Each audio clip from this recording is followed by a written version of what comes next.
Welcome to This Explainer. Today we're doing something a little different. We're going to learn how to decode what your feelings are really saying. If you've ever felt completely overwhelmed by your own reactions, trust me, you are in the exact right place. I mean, think about this for a second. Have you ever just felt so angry but you had literally no idea why?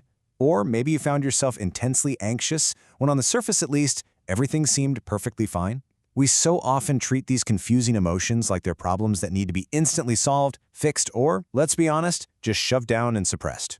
But what if they aren't problems at all? What if they're actually trying to tell you something incredibly important? And that brings us to the core premise of our entire discussion today. Your emotion is a signal. It is not always a verdict. You see, your emotions involve this incredibly complex interaction between your brain, your body, your memories, and your environment. They're acting as an alert system, a signal, rather than just an automatic 100% accurate description of reality. So here's our syllabus for today's emotional language class.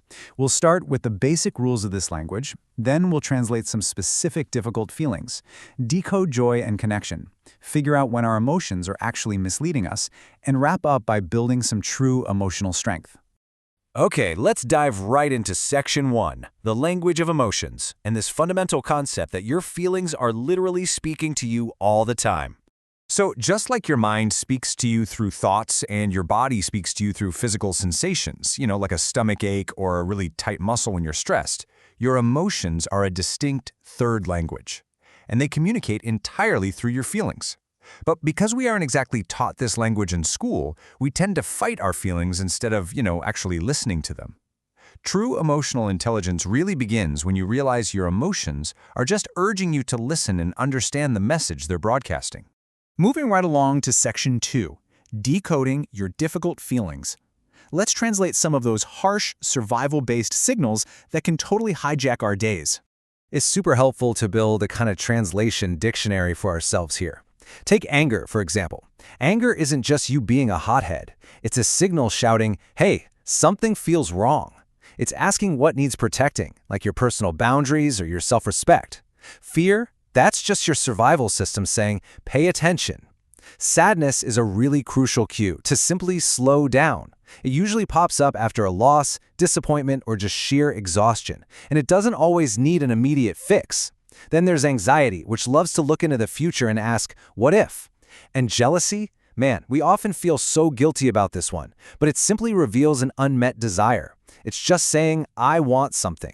Instead of resenting someone else, jealousy is actually this amazing blueprint showing you exactly what you want to build in your own life. So the crucial point when you're dealing with fear and anxiety, which, let's face it, usually live in the future, is to separate two totally distinct concepts. First, you have possibility. That is the classic what if. It's that catastrophic thinking where absolutely anything could go wrong. But then on the other hand, we have probability. That's your grounded reality.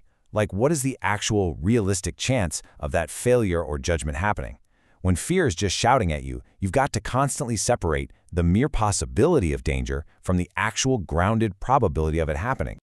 All right, having decoded those difficult survival emotions, let's shift gears to Section 3, decoding joy and connection. Because we also need to translate the feelings tied to our expectations and our relationships. We can decode our social and connective emotions the exact same way. Loneliness signals, I need connection. And notice it says connection, not just people. You can absolutely be lonely in a crowded room, right? The signal is asking for meaningful connection. Happiness is this quiet signal saying, this matters. It's not about constant over-the-top excitement. Sometimes it's just a peaceful morning or a really good conversation. Disappointment is a fascinating one. It reveals a gap. It says, I expected something else, which means reality just changed your plans, and now you need to be a bit adaptable. And finally, love. Love signals this person matters, and that requires communication, boundaries, and mutual effort, not just blind detachment. Now, let's get into Section 4, when your emotions lie. Because, just because we can translate the signal doesn't mean the conclusion the emotion draws is objectively true. There is a profound psychological difference between guilt and shame. They might feel similar in the moment, but their messages are entirely different. Guilt says, I did something wrong. It separates your behavior from who you actually are. It's a really healthy signal that you did something you regret, and it can actually motivate you to repair a relationship or change your actions. Shame, though, Shame is a completely false translation. It says, I am wrong. It attacks your entire identity. Shame takes a single mistake and turns it into a permanent label. And that is a prime example of an emotion just flat out lying to you. Which leads us directly to this undeniable truth. You can feel angry without being an angry person. An emotion is simply an experience you're having in a given moment. It is not your complete identity, and this is so vital to remember.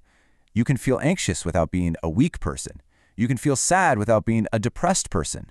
When you start separating your identity from that temporary emotional signal, you allow your mistakes to become lessons rather than these permanent heavy labels. Finally, let's bring it all home with Section 5, Building True Emotional Strength. We've learned the vocabulary, but how do we actually master this new language in the day-to-day mechanics of our lives? Honestly, it all comes down to what psychologists call the pause. Emotional maturity isn't about never having strong, overwhelming feelings. That's impossible. You're human. Emotional maturity is about creating a deliberate, intentional sequence between a feeling and your action. It goes like this. 1. Stop. 2. Breathe. 3. Observe the feeling. Actually name it out loud if you have to. 4. Think about the story it's telling you. And only then, 5. Respond. If you can master this pause, you stop reacting blindly and you start responding purposefully.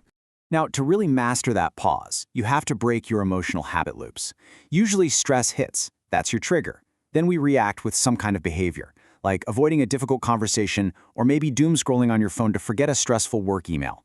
And sure, that gives us a temporary reward. We feel a momentary sense of relief.